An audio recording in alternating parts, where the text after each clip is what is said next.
కాంగ్రెస్ ప్రభుత్వం అన్ని వ్యవస్థలను భ్రష్టు పట్టించిందని మాజీ మంత్రి హరీష్ రావు ఫైర్ అయ్యారు. 2014 నుంచి 2019 వరకు ఎక్కువ రోజులు సమావేశాలు నడిపింది బీఆర్ఎస్ అని గుర్తు చేస్తారు. దాదాపు ఒక సెషన్ 32 రోజులు నడిపించామని తెలిపారు. కానీ కాంగ్రెస్ మొత్తంగా 16 రోజులే సభ నడిపిందన్నారు. అసెంబ్లీ నడపాలంటేనే కాంగ్రెస్ జంకుతుందన్నారు. కాంగ్రెస్ ప్రభుత్వం సభను పూర్తిగా భ్రష్టు పట్టించిందని నిప్పులు చెరిగారు.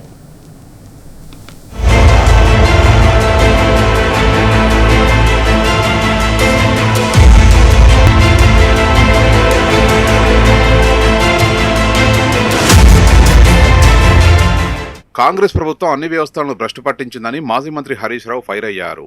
నాడు 45 రోజులు అసెంబ్లీ నడపాలని రాద్ధాంతం చేసిన కాంగ్రెస్ ఇప్పుడు సభ నడిపేందుకు జంకుతున్నదని, ప్రధాన ప్రతిపక్షం గొంతు నొక్కి లేవనెత్తిన ఏ ఒక్క అంశానికి సమాధానం చెప్పకుండా పారిపోతున్నదని ధ్వజమెత్తారు.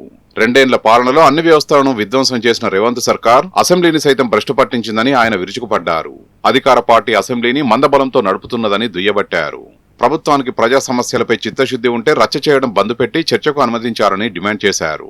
ప్రభుత్వ వైఫల్యాలను ఎత్తి చూపడమే ప్రతిపక్షం బాధ్యతన్న హరీష్ రావు కానీ తాము లేవనెత్తిన ఒక్క అంశం కూడా చర్చించలేదని ఫైర్ అయ్యారు.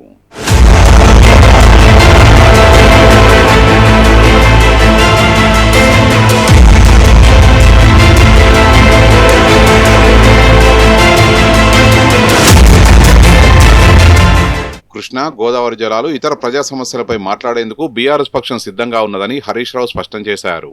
కృష్ణా, గోదావరి జలాల వినియోగంపై ప్రభుత్వానికి పవర్ పాయింట్ ప్రెజెంటేషన్ కు అవకాశం ఇస్తే తమకు ఇవ్వాల్సిన బాధ్యత స్పీకర్ పై ఉందని అన్నారు. కృష్ణాలో 299 టీఎంసీలకు ఒప్పుకున్నది కాంగ్రెస్ ప్రభుత్వమేనని చెప్పారు. ఈ ఒప్పందాన్ని బీఆర్ఎస్ అనేక సార్లు వ్యతిరేకించిందని పేర్కొన్నారు. 2014లో బీఆర్ఎస్ గద్దెనెక్కిన 42 రోజుల్లో ఢిల్లీకి వెళ్లి అపెక్స్ కౌన్సిల్ కు ఫిర్యాదు చేశామని, కేంద్రానికి 32 లేఖలు రాశామని గుర్తు చేశారు. కృష్ణా జలాల పునః పంపిణీతోనే తెలంగాణకు న్యాయం జరుగుతుందని స్పష్టం చేశారు.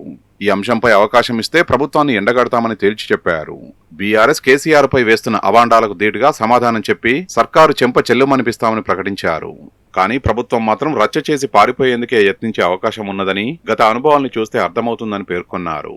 హుందా అనే పదం పలికే అర్హత కాంగ్రెస్ కు లేదని, గతంలో ఏ ముఖ్యమంత్రి కూడా సీఎం రేవంత్ రెడ్డి మాదిరిగా అసెంబ్లీలో చిల్లరగా మాట్లాడలేదని మండిపడ్డారు.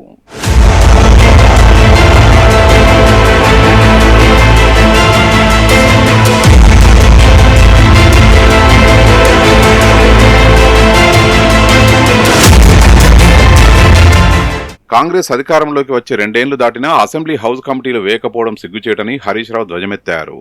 గతంలో పనిచేసిన అనుభవం ఉన్న శాసనసభ వ్యవహారాల మంత్రి శ్రీధర్బాబు సైతం నిమ్మకు నీరెత్తినట్లు వ్యవహరించడం ఎంతవరకు సమంజసమని ఆయన ప్రశ్నించారు. అసలు లోపం స్పీకర్ వద్ద ఉన్నదా లేదంటే శాసనసభ వ్యవహారాల మంత్రి వద్ద ఉన్నదా అని ప్రశ్నించారు. కాంగ్రెస్ నిజంగా ప్రజా ప్రభుత్వమే అయితే ప్రజా సమస్యలపై చర్చించే చిత్తశుద్ధి ఉంటే ఈ సెషన్లో 15 రోజులు అసెంబ్లీ నడపాలని సవాల్ విసిరారు. ప్రధాన ప్రతిపక్షమైన బీఆర్ఎస్ బాధ్యతాయుతంగా వ్యవహరిస్తుందని స్పష్టం చేశారు. ఎన్ని రోజులంటే అన్ని రోజులు సభ నడుపుతామని గొప్పలు చెబుతున్న అధికార కాంగ్రెస్ ఆచరణలో మాత్రం ఇందుకు విరుద్ధంగా వ్యవహరిస్తున్నదని విమర్శించారు.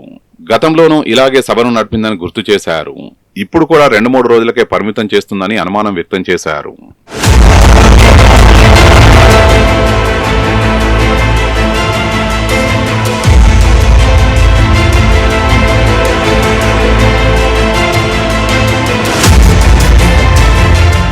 పాలమూరు, రంగారెడ్డి ప్రాజెక్టులో 45 టీఎంసీలకు అంగీకరించిన ప్రభుత్వం ఇప్పుడు తప్పించుకుంటూ ప్రజల్ని తప్పుదోవ పట్టిస్తున్నదని హరీష్ రావు విరుచుకుపడ్డారు. పాలమూరులో 45 టీఎంసీలు చాలని నీటిపారుదల శాఖ మంత్రి ఉత్తమ్ కుమార్ రెడ్డి లేఖ రాసారా లేదా అని ప్రశ్నించారు. నిరుడు డిసెంబర్లో పాలమూరు ప్రాజెక్టు డీపీఆర్ వాపసు వస్తే ఇప్పటి వరకు తిరిగి ఎందుకు పంపలేదని ఆయన నిలదీశారు.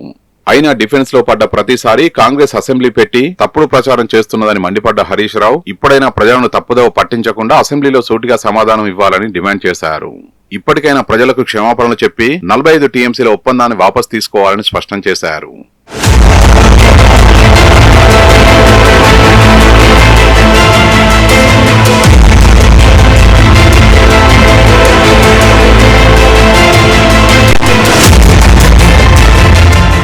కాంగ్రెస్ ప్రభుత్వం రైతు బంధు వేయాలని, రైతుల సమస్యలు సభలో చర్చించాలని హరీష్ రావు డిమాండ్ చేశారు.